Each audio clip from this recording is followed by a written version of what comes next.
The downs at Epsom are normally pretty peaceful, except when the beast is about. Is it a bird?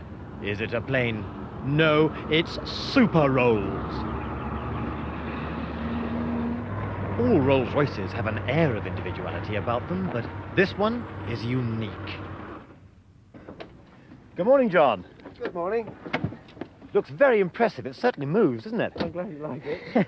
Now, why do you build a beautiful monster like this? Well, the truth is I wanted something different. It's different, but what made you think of building this sort of a body with this sort of an engine and all these sorts of bits and pieces that you have on it? Well, the idea was to have a car that could beat anything on Earth and at the same time run on the cheapest petrol you could buy. You mean this runs on 2-star petrol? Oh, yes, very much so. If I could get 1 star, it would run on it. So what was the purpose behind it? To get a car that could really go fast? Oh, yes, cruise at 200 miles an hour and beat anything else and make it all British. Why do you want to beat everybody else? Well, I don't particularly want to beat everybody else, but everybody else is making lots of fast cars which are all, none of them which are English. So I thought it'd be a change to have a good English car that would beat everything else on Earth. Well, now that you've got it, what do you do with it? Demonstrations all over Europe and testing and things like that on the autobahns. Does it qualify as a Rolls-Royce? I mean, is it correct to refer to this as a Rolls-Royce? Oh, yes, it's very much so. It's taxed, registered at County Hall. It has a private Rolls-Royce coupe. What do Rolls-Royce have to say about this? They're not making any comments at the moment.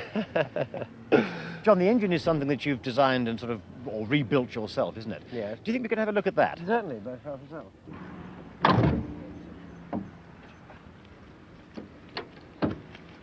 Well, it's the biggest, longest engine I think I've ever seen. Tell me something about it. Yes, it has 12 cylinders, 6 aside in V formation, 48 valves, 3 Weber carburetors instead of the supercharger, 2 magnetos, each going to 24 plugs in all. So this is not an official Rolls-Royce engine then, or it is? Oh yes, it's the brainchild of Henry Royce. It is a Rolls-Royce engine. The same one but it's not the same as they have in the Corniche or anything, is it? Oh no, it's similar to a fitted to a Spitfire or Lancaster or a Centurion. Oh, it's an aircraft engine. Yes. What sort of horsepower does it give? Without the superchargers, approximately 700 at the flywheel. 700 horsepower? That's right, yes.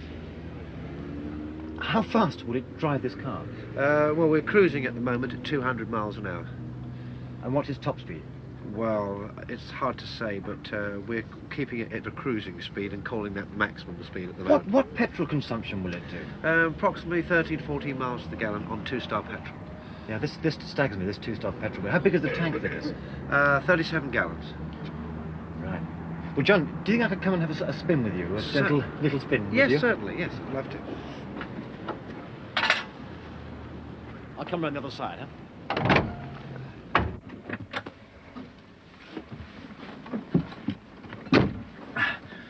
Doesn't have quite the comfort of a Rolls-Royce, does it? Nearly. John, this mighty Spitfire engine of yours, it must have cost a fair bit of money. How much was it? About £10,000 all told. And what about the whole car? How much did that cost? Built with everything including, I think £10,000 or £12,000. Or a large overdraft. And how much is it worth now, then? About £56,000. One American dealer has been chasing me for quite a while on this particular subject. And so you'll keep it now until you run it into the ground? Oh yes, I should keep it forever. It's all British and I want to keep it that way. Okay, well, let's go, as they say. It's noisy, but it's fast. John Dodd claims an acceleration figure of 0 to 70 in 3 seconds. But of course, that can't be done on British roads.